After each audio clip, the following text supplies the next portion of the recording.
மிதுனம் கும்பம் combination. So சொல்லவே வேணாம், ரெண்டுமே வந்து காட்டு தத்துவ ராசி. இவங்களை வந்து அடிச்சுக்கவே முடியாது ரெண்டு ராசிக்காரங்களை. நீங்க சொன்ன மாதிரி இவங்களை அடிச்சுக்கவே முடியாது, ஆனா அவங்க எல்லாரும் அடிப்பாங்க. இந்த ரெண்டு பேரும் சேரும் பொழுது ஒருத்தர் பேச இன்னொருத்தர் பாட, ஒருத்தர் பேச இன்னொருத்தர் ஆட அப்படின்ற மாதிரி வாழ்க்கையில மகிழ்ச்சிக்கு குறைவு இருக்காது. மிதுனத்தினுடைய சந்தோஷத்தை கடத்துவதற்கு கும்பத்தினுடைய ஒரு பெரிய சிறப்பு என்ன அப்படின்னு கேட்டீங்கன்னா, புதுமையா யோசிக்கிறது, வித்தியாசமாக யோசிக்கிறது, கவனிக்கிறது, காது கொடுத்து கேட்பது, நிதானமா பொறுமையா பேச விட்டு வேடிக்கை பார்ப்பது. மிதுனம் வந்து என்னைக்கு டபுள் மைண்டடா குறைக்குதோ, மிதுனம் என்னைக்கு ஓவர் திங்கிங்க குறைக்குதோ, மிதுனம் என்னைக்கு இப்படி இருக்கலாமா அப்படி இருக்கலாமாங்கிறத குறைக்குதோ, அன்னைக்கு தான் எதுவுமே பார்க்காம நாங்க லவ் பண்ணோங்க, இணைஞ்சிட்டோங்க. மிதுனம் வந்து கும்பமோட மைண்ட்ல அதுதான் இருக்கும். ஆனால் சேராத நட்சத்திரங்கள் எங்களுக்கு நாங்க பார்க்கல, ஒரு லவ் லைஃப்லேயே வந்துட்டோம், இல்லை குடும்பத்திலே வந்து பண்ணி வச்சுட்டாங்க, பிரச்சனைகள்லாம் வருது. ஆனால் உங்களுக்கு எந்த ரூபத்துலலாம் பிரச்சனை வரும்? அதாவது மிதுன ராசிக்காரர்களுக்கும் கும்பராசிக்காரர்களுக்கும் சண்டை வர்றதுக்கு ரெண்டே விஷயம் தான். ஆக மிதுன ராசிக்காரர்களும் கும்பராசிக்காரர்களும் தேங்கின நீர் மாதிரி இல்லாம அது கெட்டு போயிடும். மிதுன ராசிக்காரர்களும் கும்பராசிக்காரர்களும் ஓடுகின்ற நீர் மாதிரி இருந்துச்சுன்னு சொன்னா அவங்க வாழ்க்கையில சுவாரஸ்யம் இருக்கும். மிதுனம் பேசுவதை கும்பம் ஆரம்பத்துல கேட்டுச்சு, கும்பம் சொல்லுவதை மிதுனம் யோசிச்சுச்சு. எந்த இடத்துல யோசிப்பதை நிறுத்தினார்களோ, எந்த இடத்துல கேட்கிறத நிறுத்தினாங்களோ, அங்கேதான்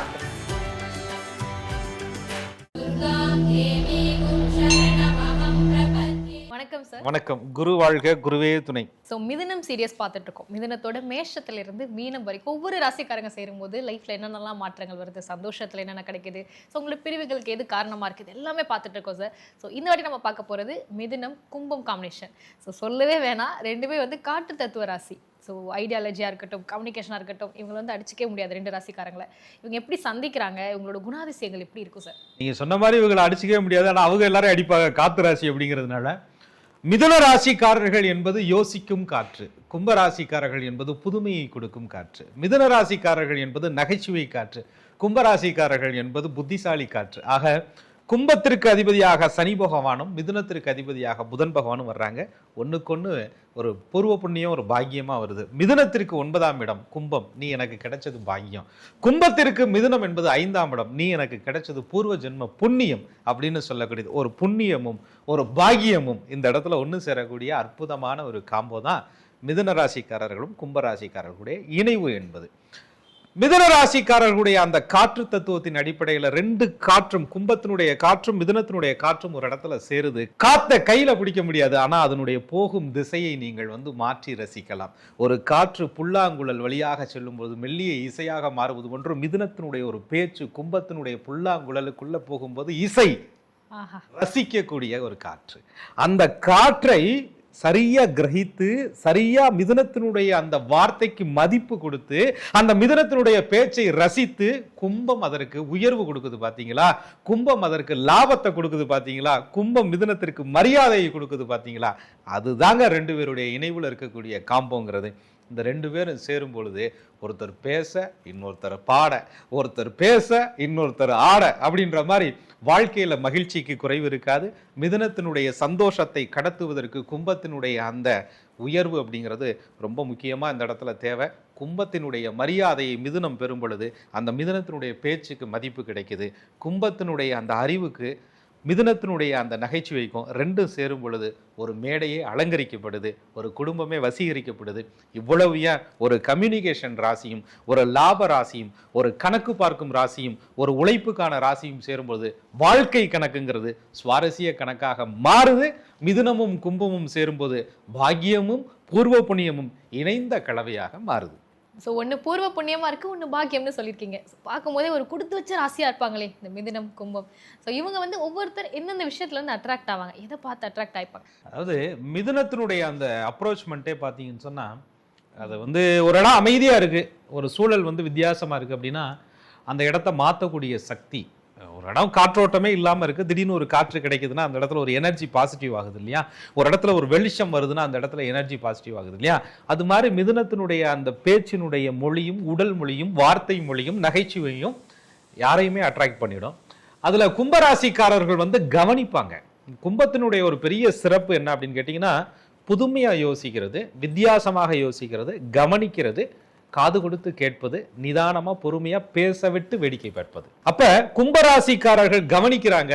சும்மாவே மிதுன ராசிக்காரர்கள் பேசுவாங்க, கேட்கறதுக்கு ஒரு ஆள் கிடைச்சிட்டா ஆஹா சொல்லவே வேண்டாம் அப்படின்ற மாதிரி மிதுன ராசிக்காரர்களுக்கு சாக்லேட் சாப்பிட்ட மாதிரி கும்பராசிக்காரர்கள் பேசு, எவ்வளவு வேணாலும் பேசு அப்படின்னு கேட்கிற அந்த தன்மை இருக்கிறதுனால அந்த ஃபர்ஸ்ட் அட்ராக்ஷனே நம்ம பேசுறதுக்கு ஒரு அடிமை சிக்கிருச்சுறாங்கிற மாதிரி மிதுன ராசிக்காரர்கள் பேசுவதை கும்பராசிக்காரர்கள் கேட்கிறாங்க. அதே நேரத்துல கும்பராசிக்காரர்களுக்கு மிதுனம் என்பது பூர்வ புண்ணியமா வர்றதுனால அவங்க சிக்கலான நேரத்துல இருக்கும்போது, திக்கற்ற நிலையில் இருக்கும் பொழுது, வழி தெரியாமல் தடுமாறும் பொழுது, தனக்கான திறமை கொண்ட, தனக்கான அறிவு கொண்ட அந்த மிதுனம் என்பது அந்த யோசனையை சொல்லி கொடுக்கக்கூடிய விதம்தான் அவங்களுடைய ஈர்ப்பு. அந்த புத்திசாலித்தனம் தான் கும்பத்திற்கு மிதுனத்திட்ட பிடிச்ச விஷயம். கும்பத்தை மிதுனத்திற்கு பிடிச்ச விஷயம் என்னன்னு கேட்டீங்கன்னா, லாபராசி இல்லையா? கணக்கு பார்க்க தெரிந்த ராசிக்கு, இணைப்பை இணைக்க தெரிந்த ராசிக்கு, கம்யூனிகேஷன் ஸ்கில் கொண்ட மிதுன ராசிக்காரர்களுக்கு வாழ்க்கையில கணக்கை மட்டும் எழுதிக்கிட்டே இருந்தா பத்தாது இல்ல, லாபங்கிறது ஒண்ணு வேணும் இல்ல, அந்த லாபத்தை சொல்லி கொடுப்பது கும்பராசிக்காரர்கள். ஆக ரெண்டும் சேர்றது பூர்வ புண்ணியம்னு சொல்லலாம், பாக்கியம்னு சொல்லலாம், அவங்களுக்கு கிடைச்ச வரம்னு சொல்லலாம். ஆனா ஜோதிடத்துக்குள்ள ஒரு சூட்சமம் இருக்குங்க. ரெண்டு காத்தையும் ஒண்ணு சேர்க்கலாம்யா, ஒன்றும் தப்பு இல்லை அப்படின்னு சொல்றாங்க. ஆனா அதே நேரத்துல உள்ள இருக்க நட்சத்திரம் என்பது ஒரு கவனிக்கப்பட வேண்டிய விஷயமா இருக்கு.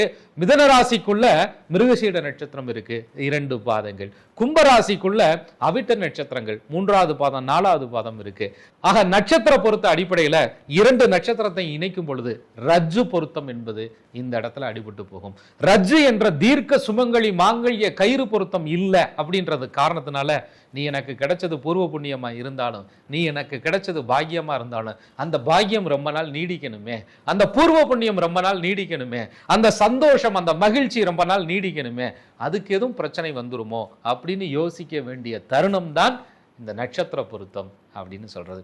அடுத்து கும்பராசிக்காரர்களுடைய அந்த அமைப்புல சதய நட்சத்திரம் 4 பாதங்களும் ராகு பகவானுடைய ஆதிக்கம் அந்த இடத்துல இருக்கு. ஆக சனி பகவானுடைய அந்த நிதானமான அந்த தன்மையில ராகுவினுடைய புதுமையான அந்த படைப்புகள் இருக்கிறதுனாலதான் புதுமையான வெற்றியை கும்பராசிக்காரர்கள் எப்பொழுதுமே பெறாங்க. மிதுனத்திற்குள்ள திருவாதிரை நட்சத்திரம் 4 பாதங்களும் இருக்கிறதுனாலதான் எப்பயுமே யோசனைசாலிகள் என்று பெயர் பெறக்கூடிய மிதுன ராசிக்காரர்கள் புதுமையான யோசனைகளை, புதுமையான படைப்புகளை, புதுமையான கிரியேஷனை அவங்க கொடுக்குறாங்க. ஆக இவர்களுடைய அந்த புதுமையான படைப்பை கும்பம் என்ற அந்த புதுமையான யோசனை பெற்றுக்கொள்ளக்கூடிய அந்த சுவாரஸ்யமான வாழ்க்கையில திருவாதிரைக்கும் சதயத்திற்கும் பொருத்தம் இல்லாம போயிருது. அங்கேயும் ரஜ்ஜு பொருத்தம் அப்படிங்கிறது அடிபட்டு போயிருது. ஆக பூர்வ புண்ணியத்திற்கும் பாக்கியத்திற்கு இறைவன் கொடுத்த அந்த சோதனையே ராசி பொருத்தங்கள் 2 பேருக்கும் சிறப்பாக வந்தாலும் கூட மிதுனத்தில் இருக்கக்கூடிய மிருகசீரிடமும் கும்பத்தில் இருக்கக்கூடிய அவிட்டமும் நட்சத்திர பொருத்தம் வரலையே, மிதுனத்தில் இருக்கக்கூடிய திருவாதிரையும் கும்பத்தில் இருக்கக்கூடிய சதயமும் ரஜ்ஜு பொருத்தம் வரலையே, மிதுனத்தில் இருக்கக்கூடிய புனர்பூச நட்சத்திரமும் கும்பத்தில் இருக்கக்கூடிய புரட்டாதி நட்சத்திரமும் ரஜ்ஜு பொருத்தம் வரலையே. ஆக 2 ராசிகளை இணைக்கும் பொழுது அந்த ராசிக்குள்ள இருக்கக்கூடிய நட்சத்திரம் புரட்டாதியாக இருக்கும் பட்சத்துல, மிதுனத்தில் இருக்கக்கூடிய நட்சத்திரம் புனர்பூசமாக இருக்கும் பட்சத்துல இணைக்க கூடாது. வெவ்வேறு நட்சத்திரங்களாக இருந்தா மட்டும்தான் நீங்க சொல்ற பூர்வ புண்ணியம், நீ எனக்கு கிடைச்ச பாக்கியம் அப்படிங்கிறது வாழ்க்கையில சந்தோஷத்தை கொடுக்குமே தவிர, ஏக நட்சத்திரங்களை இணைக்கும் பொழுது, ஏக தசாபலன்கள் நடக்கும் பொழுது 2 தம்பதிகளும் ஊரார் கண்பட நல்ல முறையில் வாழ்ந்தாலும் கூட அதே ஊரு கண்ணுபட்ட மாதிரி, அதே ஊரு திருஷ்டிப்பட்ட மாதிரி இவங்க வாழ்க்கையில பிளவு வருது, பிரச்சனை வருது, பிரிவு வருது, இரக்கம் வருது, ஏமாற்றம் வருது, இழப்பும் கூட சில நேரங்களில் வந்துருது. ஆக மிதுனம் கும்பம் என்பது பார்ப்பவர்கள் கண்பட ஒரு இசையாக ஒலித்து கொண்டிருந்தாலும் கூட, அந்த காற்று என்பது வீட்டிற்குள்ள ஒரு நல்ல விஷயங்களை கொடுத்து கொண்டிருந்தாலும் கூட, அந்த காற்று என்பது நறுமணம் கலந்த புகையாக எல்லா தோஷங்களையும் நீக்கக்கூடிய சக்தியாக இருக்கும் பொழுது கூட திருஷ்டி பாதிப்புனால இவர்களுக்குள்ள பிரிவு வந்துடும். ஆக நட்சத்திர பொருத்தத்தின் அடிப்படையில் மட்டும்தான் மிதுனமும் கும்பத்தையும் இணைக்க முடியுமே தவிர, இணைக்க வேண்டுமே தவிர, வெறும் ராசி பொருத்தத்தை வச்சு மட்டும் மிதுனம் கும்பத்தை இணைச்சிடக்கூடாது. ஏக நட்சத்திரங்களை இணைத்தால் கும்பமும் மிதுனமும் ஏமாற்றம் அடைவாங்க. அப்படி இவங்க காதல் பண்ணிட்டு இருந்தா கூட, அல்லது திருமண நிச்சயதார்த்தத்தில் இருந்தாலும் கூட, அடுத்து இப்படி ஒரு வரன்கள் உங்களுக்கு வர இருப்பதாக இருந்தாலும் கூட, உங்க லக்னத்திற்கு சுப பார்வைகள் இருக்கும் பட்சத்துல ஏதாவது ஒரு சில வழிபாடுகள் அங்கே காமிக்கும். அதை பயன்படுத்தி வேணா யோசிக்கலாமே தவிர செய்யலாம் என்ற உறுதி எந்த மூல நூல்களையும் சொல்லப்படலை. மிதுனம் கும்பம் அந்த சேராத நட்சத்திரங்கள் நீங்க சொல்லியிருக்கீங்க. ஒரு சில நட்சத்திரங்கள் வந்து சேரும் பொழுது அவங்க வாழ்க்கை வந்து பொருந்தாம இருக்கலாம். நீங்க யோசிச்சு வந்து லவ் பண்ணுங்கன்னு சொல்லியிருக்கீங்க. அப்ப எங்களுக்கு பார்க்கும்போதே அந்த 96 மூவில வர மாதிரி லவ் பண்ணிட்டேன், அந்த லவ் இருக்கு, என்ன பண்றதுன்னு தெரியல, ஆனா பிரிஞ்சிருக்க மாதிரியே இருக்கே. ஒரு சில வந்து கஷ்டங்கள் சங்கடங்கள்லாம் வருது. லைஃப் வந்து 96 மூவி மாதிரியே போயிருமா, இல்ல அழகா ட்விஸ்டடா முடியுமா, எப்படி இருக்கும் சார்? அதாவதுங்க இந்த 2 ராசிக்காரர்களும் வந்து பிரிவை வந்து விரும்பி ஏத்துக்கிறதுலாம் கிடையாது.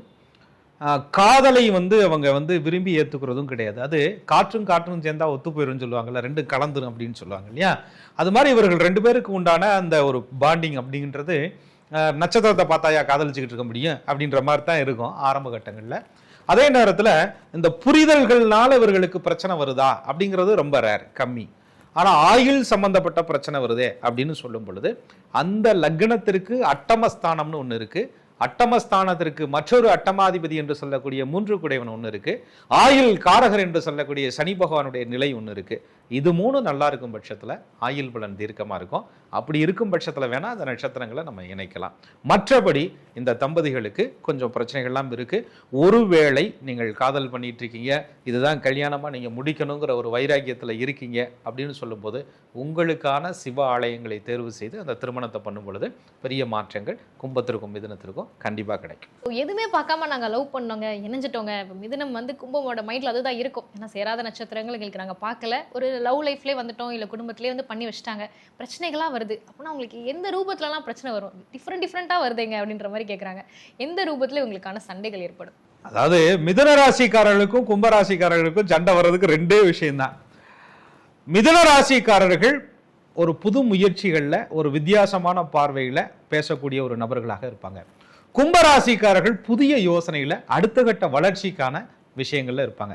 2 பேருக்கும் சுதந்திரம் அதிகம், ஆனா உணர்ச்சி வெளிப்பாடுங்கிறது ரொம்ப குறைவு. சில நேரங்களில் மிதுனம் டபுள் மைண்டடா திங்க் பண்ணிரும், கும்பம் வந்து ஓப்பன் மைண்டடா திங்க் பண்ணும். ஆக மிதுன ராசிக்காரர்கள் ஒரு விஷயத்தை பேசுறேன் அப்படிங்கிற விஷயத்தை கடத்துறேன் அப்படிங்கிற விஷயத்துல சொல்லிக்கிட்டே இருப்பாங்க. கும்பராசிக்காரர்கள் சொன்னதே சொல்லிக்கிட்டு இருக்காம புதுசா ஏதாவது சொல்லுப்பா அப்படின்னு சொல்லுவாங்க.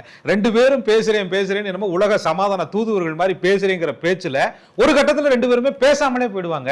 ஆக மிதுனம் பேச நினைப்பதை கும்பம் கேட்க நினைக்காத காரணத்தினால, கும்பம் பேச நினைப்பதை மிதுனம் கேட்காமல் தவிர்க்கக்கூடிய காரணத்தினால இவங்க 2 பேருக்குள்ள ஏற்படக்கூடிய அமைதி தான் எல்லா ஜன்னலையும் அடைச்சிட்டு உள்ள காத்தே வராமல் உள்ள இருக்கிற காத்தையே சுத்திக்கிட்டு இருக்கிற மாதிரி வாழ்க்கையில வெளிச்சம் என்பதே வராமல் மிதுனமும் கும்பமும் எந்த சுவாசமும் இல்லாமல் ஒரு கட்டத்திலே தன்னுடைய சுவாசத்தை நிறுத்தும் பொழுதுதான் வாழ்க்கை சுவாசம் மிதுனத்திற்கும் கும்பத்திற்கும் அடைபட்டு போகுது.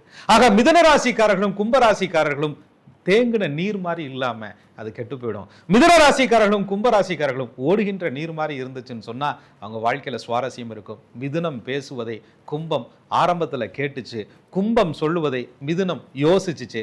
எந்த இடத்துல யோசிப்பதை நிறுத்தினார்களோ, எந்த இடத்துல கேட்கிறத நிறுத்தினாங்களோ அங்கேதான் 2 பேருக்குள்ள பிரச்சனை வந்துச்சே தவிர நீ சொல்லிக்கிட்டே இருப்ப வாழ்க்கை முழுசு நான் கேட்டுக்கிட்டே இருப்பேங்கிற ஈகோ தான், நீ சொல்லிக்கிட்டே இருப்ப நான் கேட்டுக்கிட்டே இருக்கணுமாங்கிற கேள்விதான், நீ எவ்வளவு வேணாலும் சொல்லுவா நான் எவ்வளவு வேணாலும் கேட்கணுமா அப்படிங்கிற ஆர்கியூமெண்ட் தான் மிதுனத்திற்கும் கும்பத்திற்கும் சண்டை வந்து சமாதானமே ஆகாம சில நேரங்கள்ல. ஏன்னா 2 ராசிக்குமே ஒரு விஷயம் இருக்குங்க.